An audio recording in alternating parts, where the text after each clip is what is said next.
ভারতীয় সিনেমায় এবার যে জিনিসটা বলিউড করতে চলেছে সেটা আগে কোনোদিন দেখেছেন কি?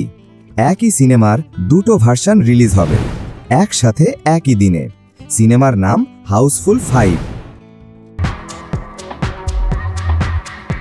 কমেডি, কনফিউশন আর কিলার এই তিনটে মিলিয়ে এবার আসছে হাউসফুল সিরিজের সবচেয়ে বড় ধামাকা। Akshay Kumar back in form. ট্রেলারে একেবারে ছাপিয়ে গেছেন সবাইকে।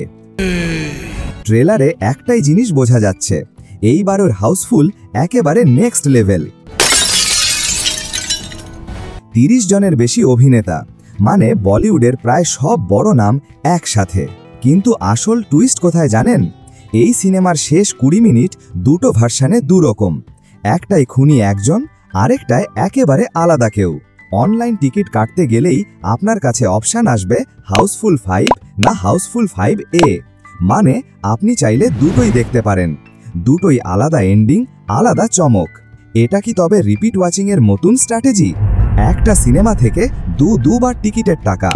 বাজারে এরকম আইডিয়া আগে কখনো হয়নি। যারা আগাথা ক্রিস্টির মতো রহস্য গল্প পড়েন তারা হয়তো আন্দাজ করতে পারবেন এন্ডিং, কিন্তু বলিউডে তো দেশি জোগাড়, সব বদলে দিতে পারে।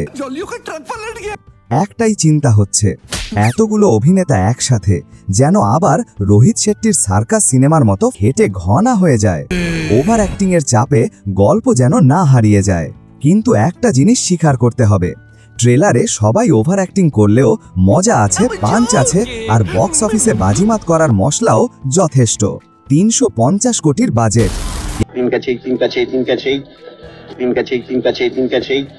এবার যদি এই সিনেমা লেগে যায় তাহলে বলিউডের নতুন একটা যুগ শুরু হবে, অল্টারনেট এন্ডিং এর যুগ। তাহলে বলুন বন্ধুরা, এই দুই এন্ডিং এর ফর্মুলা কি সত্যি কাজ করবে?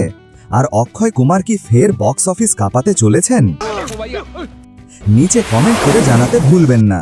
আর এরকম আরো মজাদার বলিউড আপডেট আর ট্রেলার রিভিউ পেতে চ্যানেলটা যে সাবস্ক্রাইব করতেই হবে। চোখ রাখুন, হাউসফুল 5 নিয়ে আরো আপডেট নিয়ে খুব শিগগিরই ফিরছি।